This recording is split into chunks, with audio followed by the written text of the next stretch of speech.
পুৰুষ এজনে ঘৰখন চলাবলৈ যিদৰে কষ্ট কৰিবলগীয়া হয়, নাৰী এজনীয়েও ঘৰখন সুচাৰুৰূপে পৰিচালনা কৰিবলৈ কষ্ট কৰিবলগীয়া হয়। দুয়োজনৰ মিলাপ্ৰীতিৰেহে সংসাৰখনে এটা নতুন ৰূপ পায় আৰু এটা সুখৰ সংসাৰলৈ ৰূপান্তৰিত হয়। ধুনীয়া বাৰী এখন কৰাৰ সপোন মোৰ আগৰ পৰাই আছিলে।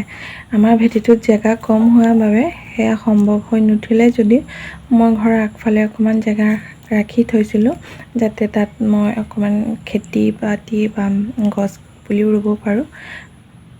আৰু এয়া বাৰিষাত মোৰ গছ বনবোৰৰ অৱস্থা দেখিছেনে? এয়া ভোট জলকীয়া গছ মোৰ শাহুমাই লগাইছিলে। বাৰিষাত বৰষুণত অৱস্থা নোহোৱা হৈছে। আজি অলপ ৰ'দ ওলাইছে বুলি ভাবিলোঁ চাফ চিকুণ কৰি লওঁ। আৰু গোটেই এইবোৰ দেখিছেনে? বেঙেনা গছৰ অৱস্থা। আপোনালোকে যদি জানে কি ঔষধ দিলে ভাল হয়, এইবোৰ পোক চোক নোহোৱা হৈ যায় গছৰ পৰা, জনাবচোন। গোটেই বেঙেনা গছৰ অৱস্থা নাই, পোকে খাই পেলাই।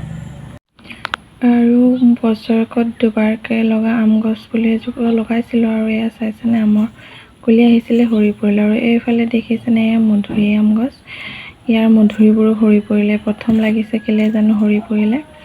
ইয়াৰ বাবেও কিবা এটা জানিলে আপোনালোকে জনাব, কিবা ভাল ঔষধ যদি দিব পৰা যায়।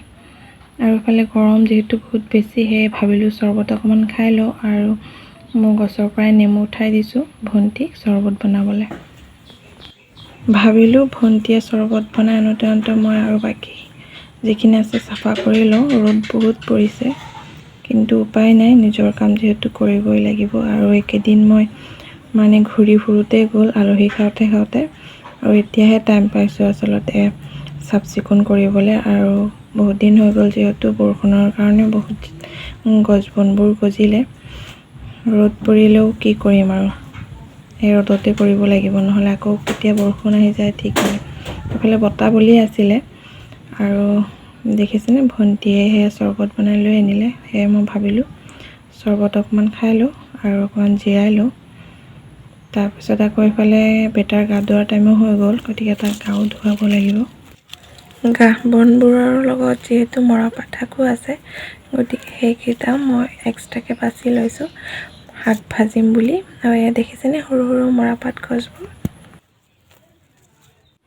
বেটাক গা পা ধুৱাই আহি পেলাই মই আকৌ কামত লাগি গ'লোঁ, কিন্তু এইফালে বতৰ যিহেতু আকৌ ডাৱৰীয়া হৈ গ'ল, সেয়ে মই সোনকালে আগফালখন সাৰি মেলি জাবৰ জোথৰবোৰ জুই লগাই দিলোঁ। আৰু এইফালে চাইছেনে বতৰ কেনেকুৱা ডাৱৰীয়া হৈ গ'ল, পূৰা আন্ধাৰ আন্ধাৰ হৈ গ'ল আকাশখন দেখিবলৈ।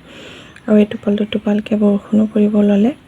আৰু আজিলৈ আহিছোঁ, বাই বাই, লগ পাম নতুন এটা ভিডিঅ'ত। তেতিয়ালৈকে আপোনালোকে সুস্থ থাকক, ভালে থাকক। আৰু যদি মোৰ ভিডিঅ'টো ভাল লাগে তেতিয়া নিশ্চয়কৈ মোৰ ভিডিঅ'টো লাইক, কমেণ্ট আৰু শ্বেয়াৰ কৰি দিব। ধন্যবাদ।